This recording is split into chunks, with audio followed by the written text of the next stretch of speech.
కొబ్బరిని ఎక్కువగా పండించే రాష్ట్రాల్లో ఆంధ్రప్రదేశ్ ఒకటి. ఇక్కడ సుమారు 1,21,000 హెక్టార్లలో సాగవుతుంది. విస్తీర్ణంలో కేరళ, తమిళనాడు, కర్ణాటక రాష్ట్రాల తర్వాత 4వ స్థానంలో ఉంది ఏపీ. ఉత్పాదకతలో మొదటి స్థానంలో ఉంది. సగానికి పైగా విస్తీర్ణం ఉభయ గోదావరి జిల్లాల్లోనే సాగవుతుంది. మిగిలిన విస్తీర్ణం ఉత్తర కోస్తా, కృష్ణా, గుంటూరు, చిత్తూరు జిల్లాల సముద్ర తీర ప్రాంతాలకే పరిమితంగా ఉన్న కొబ్బరి పంట ఇటీవల కాలంలో నీటి వసతి గల ఇతర జిల్లాల్లోని మెట్ట ప్రాంతాల్లో కూడా విస్తరిస్తుంది. అయితే ఇటీవల పురుగుల ఉధృతితో దిగుబడి నాణ్యత కోల్పోయి నష్టాలను చవిచూస్తున్నారు రైతులు. కొబ్బరి తోటలను ఆశించే పురుగులు, వాటి నివారణ గురించి ఇప్పుడు తెలుసుకుందాం.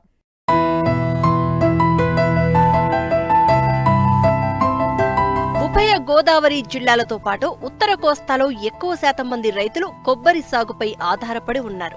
ఇంటి పెరట్లో ఒక కొబ్బరి చెట్టు ఉందంటే దానిని ఆ ఇంట్లో పెద్ద కొడుకు మాదిరిగా భావిస్తారు అనడంలో ఎటువంటి సందేహం లేదు.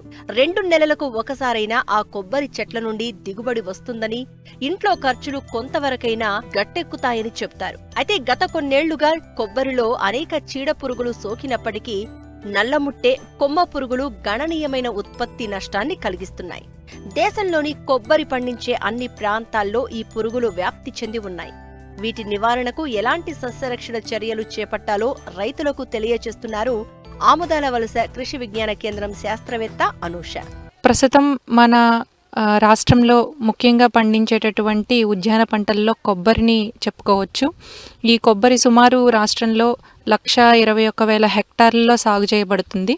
అయితే కొబ్బరి సాగులో రైతులు ఎదుర్కొంటున్నటువంటి ప్రధాన సమస్యల్ని చీడపీడలుగా చెప్పవచ్చు. ఎందుకంటే పురుగులు మరియు తెగుళ్ళ యొక్క లక్షణాలను గమనించడం, చెట్లు పెద్దవిగా ఉంటాయి కాబట్టి కష్టం. అలాగే సరైన సమయంలో యాజమాన్య పద్ధతులు కనుక చేపట్టకపోయినట్లయితే చెట్లు కూడా చనిపోయేటటువంటి ప్రమాదం ఎక్కువగా ఉంటుంది. సో ముఖ్యంగా ఈ కొబ్బరిలో ఆశించేటటువంటి పురుగులు విషయానికి వచ్చినట్లయితే నల్లముట్టె పురుగు, కొమ్ము పురుగు, ఎర్రముక్కు పురుగు, అలాగే సర్పిలాకార తెల్లదోమలు ముఖ్యమైనవిగా చెప్పుకోవచ్చు. ఇందులో నల్లముట్టె పురుగు బ్లాక్ హెడెడ్ క్యాటర్పిల్లర్ అని అంటాము. ఇది గొంగళ పురుగు జాతికి చెందింది. ఈ గొంగళ పురుగులు తల్లి రెక్కల పురుగులు ఆకులు దగ్గర గుడ్లు పెడతాయి. ఈ గొంగళ పురుగులు అనేవి అన్ని వయసు చెట్లని అంటే తోటల్ని ఆశిస్తుంది, చిన్న మొక్కల నుంచి పెద్ద మొక్కల వరకును. అలాగే మొదటగా అడుగు వరుసలో కొబ్బరి ఆకుల్లో చేరి పత్రహరితాన్ని గోకి తింటుంది. అలాగే రంప పొట్టు వంటి రెట్టలతో నోటి దారాలతో గూళ్ళు కట్టి ఆకులను అతికించి గూళ్ళలోని ఈ పురుగు తినటం వలన చెట్టంతా కూడా కాలిపోయినట్లు కనిపిస్తాయి. ఈ పత్రహరితం కోల్పోవటం వలన ఈ చిన్న మొక్కల్లో ఎదుగుదల తగ్గుతుంది. అలాగే పెద్ద మొక్కల్లో కాపు మరియు కాయ తాలూకా సైజు కూడా తగ్గేటటువంటి అవకాశం ఉంటుంది. ఈ నల్లముట్టె పురుగు యాజమాన్యం విషయానికి వచ్చినట్లయితే ముందుగా పురుగు ఆశించి ఎండిపోయినటువంటి చివరి ఆకులను తీసేసి కాల్చివేయాలి. అలాగే ఈ పురుగు ఉధృతిని బట్టి వీటి కోసం జీవ నియంత్రణ పద్ధతులని ఉపయోగించాలి. 1 లేదా 2 ఆకులకే ఉన్నట్లయితే బదనికలు గోనియోజస్ నెఫాంటిడిస్ అనేటటువంటి బదనికను చెట్టుకు 10 పురుగుల చొప్పున విడుదల చేసుకోవాలి. లేదా బ్రెకాన్ హెబటార్ అనేటటువంటి బదనికను చెట్టుకి 20 పురుగుల చొప్పున కనీసం తోటలో 10% మొక్కలకైనా విడుదల చేసుకున్నట్లయితే నల్లముట్టు పురుగు తాలూకా వివిధ దశలను అంటే లార్వా దశలను, ప్యూపా దశలను ఈ బదనికలు ఆశించి వాటిని చంపుతాయి కనుక వీటి తాలూకా నష్టాన్ని తగ్గించేటటువంటి అవకాశం ఉంటుంది. అలాగే ఇంకొక ముఖ్యమైనటువంటి పురుగు కొబ్బరిని నష్టపరిచేది ఏంటి అంటే కొమ్ము పురుగు. ఇవి నల్లగా ఉంటాయి. వీటి తల భాగంలో చిన్న కొమ్ము వంటి నిర్మాణం ఉంటుంది కాబట్టి దీన్ని కొమ్ము పురుగు అని అంటాము. ఈ పురుగు అన్ని వయసుల చెట్లని ఆశించి నష్టపరుస్తుంది. అలాగే ఈ కొమ్ము పురుగు తాలూకా జీవితకాలం సుమారుగా 5 నుంచి 9 నెలల పాటు ఉంటుంది కాబట్టి సంవత్సరం అంతా కూడా ఈ పురుగు తాలూకా ఉధృతి ఉండేటటువంటి అవకాశం ఉంటుంది. దీన్ని ఏ విధంగా గుర్తించాలి అంటే ఈ కొమ్ము పురుగు తాలూకా నష్టాన్ని ఏ విధంగా గుర్తించవచ్చు అంటే ఈ కొబ్బరిలో ఆకులు బాగా విప్పారిన తర్వాత ముదురు ఆకులపై వి ఆకారంలో కత్తిరించినట్లు కనిపిస్తాయి. అలాగే మొవ్వుల దగ్గర కూడా తొలిచినటువంటి రంధ్రాలు కనిపిస్తాయి. వాటి నుంచి ఈ పురుగు నమిలి విడిచిపెట్టినటువంటి పిప్పిని కూడా గమనించవచ్చు. ఈ సుమారుగా 4 నుంచి 5 సంవత్సరాలు వయసున్నటువంటి మొక్క తోటల్లో ఈ కొమ్ము పురుగు తాలూకు ఉధృతి ఎక్కువగా గమనించవచ్చు. యాజమాన్య పద్ధతుల విషయానికి వచ్చినట్లయితే దీనికోసం సమగ్ర యాజమాన్య పద్ధతులనే అవలంబించాలి. చెట్ల మొదల్లో కూడా అంటే మొక్కల మొదల్లో చెట్టులోని ఆకుల్లోని క్లోరాంట్రినిప్రోల్ అనేటటువంటి గుళికలు 4G గుళికలు ఇవి 5 గ్రాములు లేదా 10 గ్రాముల చొప్పున పాలిథీన్ సంచుల్లోని లేదా గుడ్డ సంచుల్లోని, పాలిథీన్ సంచులు అయితే వాటికి చిన్న చిన్న కన్నాలు చేసి ఒక చెట్టుకి కనీసం 4 ప్యాకెట్ల చొప్పున పెట్టుకున్నట్లయితే మనకి ఈ వాసనలకు ఈ పురుగు ఆశించటం అనేది తగ్గుతుంది.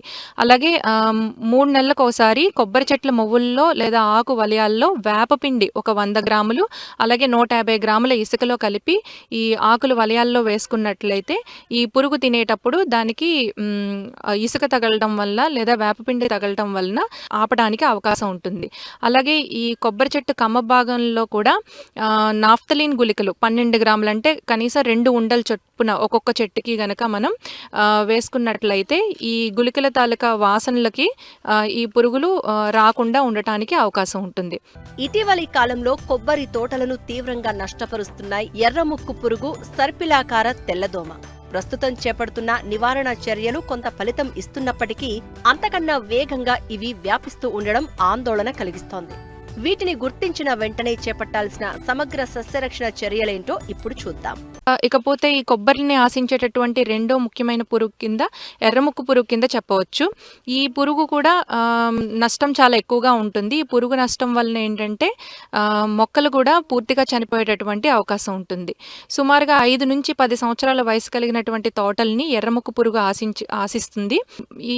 ఈ పురుగు అనేది మొవ్వుకుళ్ళు లేదా పిడుగుపాటుతో చనిపోయినటువంటి చెట్లు అలాగే కొమ్ము పురుగు ఆశించినటువంటి చెట్లకి ఎక్కువగా ఈ ఎర్రముక్కు పురుగు ఆకర్షింపబడుతుంది. ఈ పురుగు తాలూకా లక్షణాలు ఏ విధంగా ఉంటాయి అంటే ఈ మధ్య వలయంలో ఉన్నటువంటి ఆకులు పసుపు రంగులో మారి ఎండిపోతాయి. అలాగే కాండం కూడా వాటి రంధ్రాల నుంచి చిక్కని ఎరుపు రంగు జిగురు కారటం గమనించవచ్చు. ఎక్కడైతే కమ్మలు ఉంటాయో ఆశించిన ప్లేసులోని నిలువుగా చీలికలు కూడా గమనించడం జరుగుతుంది. అలాగే ఈ పీచుతో పురుగు కట్టినటువంటి ఉండలు నమిలిని పిప్పి ఆకులలో లేదంటే చెట్టు తాలూకా మొదలలో కూడా ఇవి కనిపిస్తాయి అన్నమాట. దీని వలన నష్టం ఏ విధంగా జరుగుతుందంటే చెట్టు పాక్షికంగా దెబ్బతిన్నప్పుడు ఎదుగుదల తగ్గి కాపు కూడా ఆలస్యం అవుతుంది. అలాగే పూర్తిగా ఆశించినటువంటి చెట్లు అయితే పూర్తిగా చనిపోవటం అలాగే పడిపోవటం అనేది జరుగుతుంది. చిన్న చిన్న గాలులకే చెట్లు పడిపోవటం జరుగుతుంది. ఎర్రముక్కు పురుగు కోసం ఫిరమోన్ ఎరలు అనేవి ఉంటాయి. వీటిని బకెట్లలో పెట్టుకొని ఆకర్షించి ఆ తల్లి పురుగుల్ని చంపాలి. అదేవిధంగా చెట్లపై కాండంపై గాయాలు ఏర్పడినప్పుడు వీటిని ఆ పిప్పి రాలుతున్న ప్లేస్ అంతటిని కూడా తొలిచివేసి క్లీన్ చేసుకున్న తర్వాత అందులో ఇమిడాక్లోప్రిడ్ అనే మందుని 1 మిల్లీలీటర్ నీటికి చొప్పున కలిపి లోపల భాగం అంతా కూడా తడిచేలాగా పిచికారీ చేసుకోవాలి. అలాగే మొవ్వుల్లో కూడా క్లోరాంట్రినిప్రోల్ 4G గుళికల్ని 5 గ్రాములు లేదా 10 గ్రాముల ప్యాకెట్ల చొప్పున కలిపి పెట్టుకోవాలి. ఇకపోతే ఈ మధ్య కాలంలో ఎక్కువగా నష్టపరుస్తున్నటువంటి కొబ్బరిని ఆశించి నష్టపరుస్తున్నటువంటి పురుగుల్లో సర్పిలాకార తెల్లదోమగా చెప్పవచ్చు. దీన్ని రూగోజ్ సర్పిలాకార తెల్లదోమ అని అంటాము. ఇది మొదటిసారి 2016 సంవత్సరంలో మన దేశంలో తమిళనాడులోని పోలాచి అలాగే కేరళలోని పాలక్కడ్లో గుర్తించడం జరిగింది. మన ఆంధ్ర రాష్ట్రంలో కూడా డిసెంబర్లో 2016లోని తూర్పుగోదావరి జిల్లాలో కడియం ప్రాంతంలోని ఈ కొబ్బరి చెట్లపై గుర్తించడం అనేది జరిగింది. దీని లక్షణాలు ఏ విధంగా ఉంటాయంటే ఆకుల అడుగు భాగం మీద సర్పిలాకారంలో తెల్లటి వలయాకారంలో గుడ్లు పెడుతుంది. అలాగే ఈ గుడ్ల చుట్టూ కూడా తెల్లటి దూది వంటి పదార్థం మైనంతో నిండి ఉంటుంది. తెల్లదోమ అనేది తేనె వంటి జిగురు పదార్థాన్ని విసర్జించటం వలన ఆ జిగురు పదార్థం అనేది కింద ఆకుల మీద పడి మసి తెగుల్ని కలగచేసేటటువంటి శిలీంధ్రం ఆశించి ఆకులన్నీ కూడా నల్లగా అవటం అనేది గమనించవచ్చు. దీనివల్ల ఏంటంటే తెల్లదోమ రసం పీల్చటం వలన మరియు ఈ మసి తెగులు వలన కిరంజన్య సంయోక్రియ దెబ్బతిని దిగుబడి తగ్గటానికి అవకాశం ఉంటుంది. సర్పిలాకార తెల్లదోమ యాజమాన్య విషయంకి వచ్చినట్లయితే దీనికోసం ఎట్టి పరిస్థితుల్లో కూడా రసాయనిక క్రిమిసంహారక మందుల్ని పిచికారీ చేయకూడదు. ఎందుకంటే ఇది ఇతర దేశాల నుంచి వచ్చినటువంటి పురుగు కాబట్టి దీని తాలూకా మిత్ర పురుగులు మన దేశంలో తక్కువగా ఉన్నాయి కాబట్టి రసాయనిక పురుగు మందులు పిచికారీ చేయటం వలన వీటి ఉధృతి పెరిగేటటువంటి అవకాశం ఉంటుంది. సో దీనికోసం ఏంటంటే వేప నూనెని 10,000 పీపీఎం అయితే 1 మిల్లీలీటర్ లీటర్ నీటికి, లేదా 3,000 పీపీఎం అయితే 5 మిల్లీలీటర్ లీటర్ నీటికి చొప్పున ఒక 10 గ్రాముల సర్ఫ్ని కలిపి పిచికారీ చేసుకున్నట్లయితే, ఆకులు అడుగు భాగం తడిచేలాగా పిచికారీ చేసుకున్నట్లయితే ఈ తెల్లదోమ గుడ్లు పెట్టడాన్ని అరికట్టవచ్చు. అలాగే గుడ్ల నుంచి పొదగబడ్డాన్ని కూడా అరికట్టవచ్చు. అదేవిధంగా వీటి కోసం జీవ నియంత్రణ పద్ధతుల్లో బదనికల్ని విడుదల చేసుకోవాలి. ఎన్కార్సియా గోడలోపే అనేటటువంటి ఒక బదనిక, ఇది సహజ సిద్ధంగా తోటల్లో అభివృద్ధి చెందుతుంది. అభివృద్ధి చెందిన తోటల నుంచి ఆకుల్ని కట్ చేసి తెచ్చుకొని వాటిని తెల్లదోమ ఉధృతి ఎక్కువగా ఉన్నటువంటి తోటల్లో గనక పిన్ చేసుకున్నట్లయితే ఉధృతిని తగ్గించవచ్చు. అదేవిధంగా ఇసారియా ఫ్యుమోజా రోసియా అనేటటువంటి శిలీంధ్రాన్ని 5 గ్రాములు లీటర్ నీటికి చొప్పున సర్ఫ్ కలిపి పిచికారీ చేసుకోవటం వలన కూడా ఈ శిలీంధ్రము తెల్లదోమని వివిధ దశల్లో ఆశించి దాని తాలూకా ఉధృతిని తగ్గిస్తుంది. అదేవిధంగా ఎపర్టోక్రైసా అనేటటువంటి ఒక పరాన్న బుక్తి, దీని తాలూకా గుడ్లను కూడా తోటల్లో విడుదల చేసుకోవటం వలన ఈ పరాన్న బుక్తి అనేది తెల్లదోమ యొక్క వివిధ దశలను, అంటే గుడ్లను, అలాగే పిల్ల పురుగులు మరియు తల్లి పురుగులను కూడా తిని చంపుతుంది. కాబట్టి జీవ నియంత్రణ పద్ధతుల ద్వారా మాత్రమే ఈ సర్పిలాకార తెల్లదోమని తాలూకా ఉధృతిని అదుపులో ఉంచవచ్చు. ఈ విధంగా రైతులు సరైన సమయంలో ఈ పురుగుల తాలూకా లక్షణాలను గుర్తించి వాటికి సరైనటువంటి యాజమాన్య పద్ధతులు చేపట్టడం వలన మొక్కల్ని చనిపోకుండా అలాగే దిగుబడిని కూడా పెంచుకునేటటువంటి అవకాశం ఉంటుంది.